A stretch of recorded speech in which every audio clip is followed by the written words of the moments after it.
Quasi 600.000 euro per la sanità veneta che arriveranno dai gruppi consigliari di Liga Veneta e Zaia Presidente. L'ha annunciato da Palazzo Grandi Stazioni il presidente Stefani durante la conferenza stampa di Natale. Sono dei fondi che non sono stati spesi per la comunicazione e questi fondi saranno devoluti alla sanità pubblica. Ho scelto, d'accordo con i due capigruppo, di spendere queste risorse in materia di sanità per dare un forte segnale ai nostri cittadini che la politica qualcosa può anche, a cui la politica può anche rinunciare e può destinarli al servizio della sanità e del nostro territorio. Nello specifico, I soldi non spesi sono oltre 2 milioni di euro, una parte disponibile che è oltre 600 mila euro sarà destinata alla sanità pubblica, si potrà svincolare successivamente anche l'altra parte con una riforma in Consiglio regionale che noi presenteremo. Stefani ha ribadito anche la necessità di un confronto produttivo in Consiglio regionale su sanità e sociale. Io credo che ci siano dei temi alti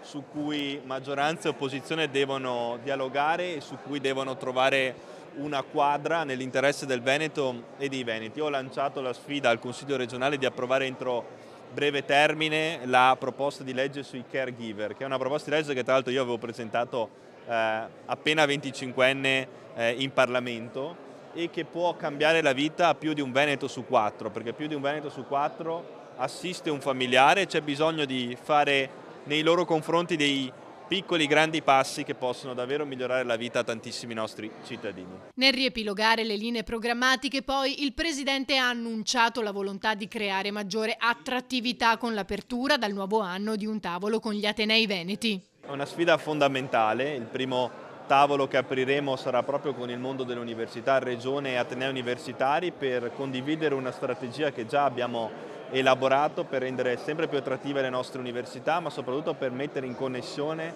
i talenti del nostro territorio e le imprese innovative. Allo stesso tempo è importante integrare sempre di più la formazione professionale e la formazione tecnica con il mondo dell'impresa. La soluzione alla mancanza di manodopera non è l'immigrazione, è integrare i nostri ragazzi nel mondo imprenditoriale e permettere loro delle condizioni lavorative agevoli.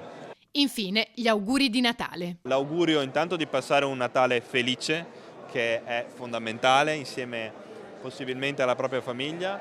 Un ringraziamento a chi il giorno di Natale lo dedica agli altri, magari lavorando, mettendosi al servizio degli altri, e soprattutto l'augurio che sia un 2026 di grandi risultati per il Veneto e per i veneti.